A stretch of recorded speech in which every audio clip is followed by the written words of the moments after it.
Okay, let's get underway. It's another Thursday afternoon, and most teams are still busy in the transfer window. Yeah, but the latest we have is Manchester United. They have agreed a fee for Ajax defender as Lisandro Martinez. Yeah, Lisandro Martinez, the 22-year-old, he has agreed to join Manchester United, and that's a good move. Looking at how Ten Hag wants to set up his team come next season, happens to be a very good move for them. They have other defenders on board already. The likes of Maguire is there. Varane is also available. Lindelof and also Axel Twanze, they are all on the team currently.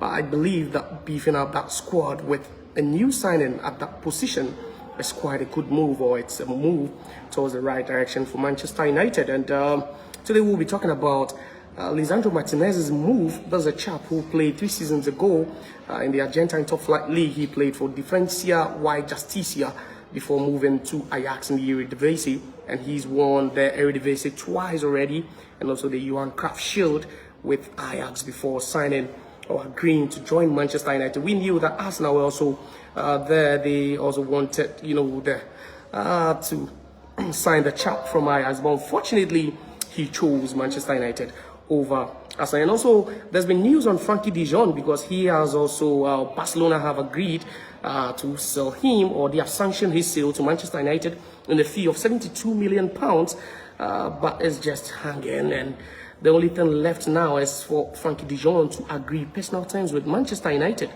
The player is reluctant to take a pay cut at Barcelona, because he feels that he needs to be paid well, or should be one of the highest paid players in the team. But let's start off with Lisandro Martinez, a 22-year-old who has quite, a diminutive figure for a centre-back, but he is a very, very good centre-back nonetheless. And we will be comparing his numbers to the likes of Harry Maguire, who was a regular starter for Manchester United, and also Rafael Varane, who also started about 22 games for Manchester United after completing that switch to from Real Madrid. And also we have Victor Lindelof. He played 28 times last season. So we'll be looking at, or we'll be comparing the stars, or the stats of Lisandro Martinez to these players, to see if he is actually going to fit into Ten Hag's system, because we know he's a left-footed left centre-back. He plays at the left side of the that two centre-back positions, and that's what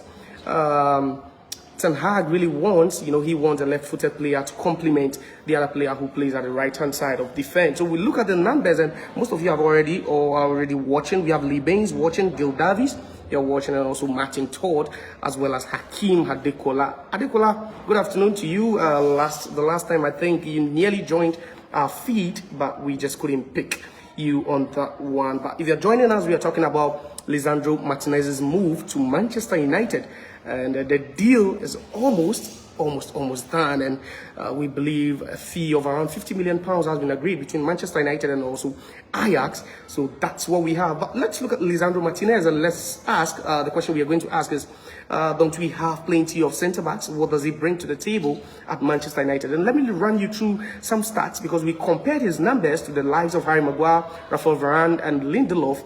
And he played 24 times for Ajax last season. He managed to score, I think, a goal, and also he has a pass complete, or a pass completion of around 90% in the Eredivisie. He attempted 92.5. That's almost 93 passes every game, and that's quite what you want to see in the Ten Hag system. That's the kind of player you want to see, someone who is quite comfortable with the ball at your feet.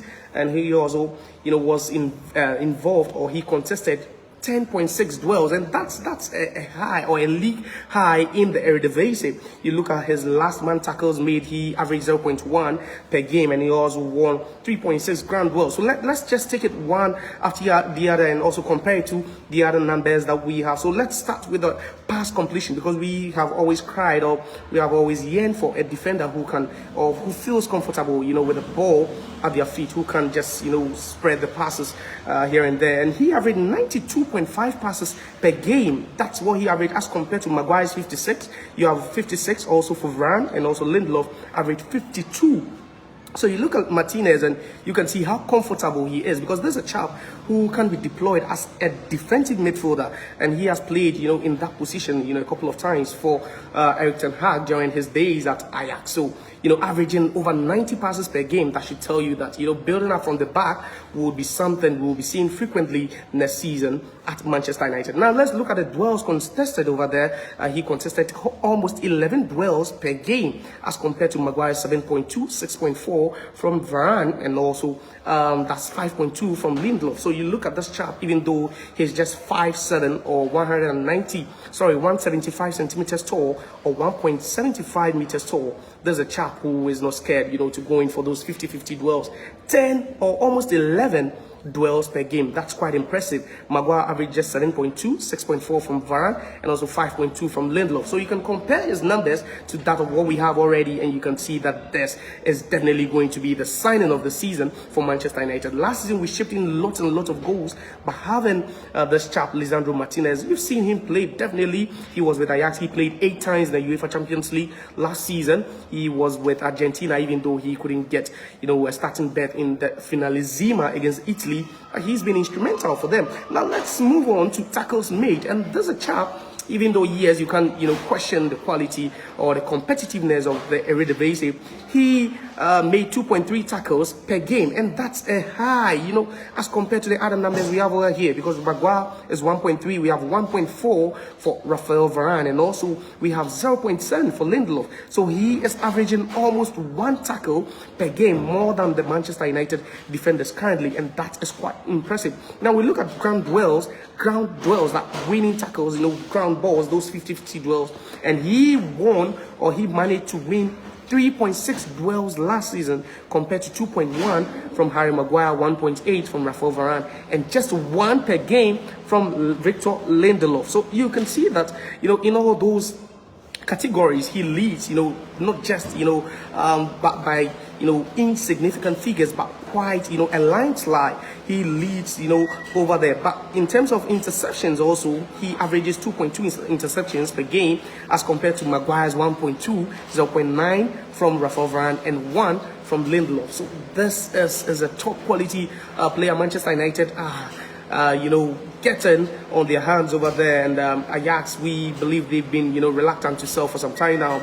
But thanks to Edwin van der Sar, who is a former Manchester United goalkeeper, they've been able to settle for a fee of close to £50 million plus add-on. So that completes the full package over there. So you look at all these categories and you can say, yes, you can say that Lisandro Martinez is a player that Manchester United really need, to capture over there. He's 22 years of age. You look at his height, as compared to the ones or the defenders playing for Manchester United currently. Harry Maguire is almost 6'4" in height. Raphael Varane is 6'3", Lindelof is 6'1". Comparing their heights to that of Lisandro Martinez, who is only 5'7", you can see that, yeah, he has this diminutive figure. He's not that tall or the tallest of defenders, but definitely you look at his duels or aerial duels, he wins, and this is a chap who is built to play in the English Premier League regardless of his height over there. Now, so those are the numbers for Lisandro Martinez, his season with Ajax last season. Yeah, he also won the best player over there. That's the Michel Reynolds Award for the best player at Ajax last season, and he was very, very instrumental, on their way to winning the Eredivisie last season. All right, we have O'Brien, she's Sijao. Sorry, I'm finding it difficult to mention that one. But Olami Lekan is here, and also Hakim is here, and you're watching, and it's good news this afternoon. Fabrizio Romano, he posted, he gave an update relative to Lisandro Martinez's move to Manchester United. What we are hearing is that it's all but done. So maybe in the early hours, or maybe later today, or hopefully early hours of tomorrow, that move will be completed. Now let's talk about Frenkie de Jong and his move to Manchester United, because it's been long coming, and finally what we are hearing is that Barcelona, they have sanctioned the deal. It's £72 million to Manchester United, but it's Frenkie de Jong whom Barcelona are asking him to take a pay cut, which he is also rejecting constantly. And what we are hearing is that it's just left for personal terms to be agreed between Manchester United and the Dutch international for that move to happen. Hopefully, after the signing of Tyrann Malacia, we also have Christian Eriksen, who is still pending. He's a free agent after he played the last 6 months of the season at Brentford. And also, it's Frenkie de Jong we've been speaking about ever since Erik ten Hag joined Manchester United. He has been his real, or very, one of his priorities in terms of, acquisitions, and definitely we would get him, or we would see him play at Manchester United, maybe, hopefully, come next season. And also we saw Lisandro Martinez. So these are the positions, these are the key areas that I believe our coach, that's Erik ten Hag, wants to strengthen. You look at the left centre back position, where we haven't had, a natural left-footed player playing, for some time now. I believe that's also because during the days of LVG, that's Louis van Gaal, we saw him deploy Daley Blind as, at that position, which was quite okay because it brought some kind of, balance to the team. But, after Mourinho came in, and we never really saw, a left centre back play at that position. So that's why I believe that the coach, that's Erik ten Hag, is going in for Lisandro Martinez. We also have Obina in Dubuisi over here. Let's see if we can get Obina. Obina is here, but okay, so yeah, so that's what we have for you. That's what we have for you. But we'll be back again should there be any development with regards to Manchester United transfers. Definitely today or tomorrow, by the end of the day tomorrow, definitely there will be some updates and we'll bring them to you. This is the Reunited Live channel. You can log on to YouTube and subscribe to our videos. Just log on to YouTube and you type Reunited _ live, Reunited Live, and you can watch our videos. And also don't forget to share. Have a good afternoon.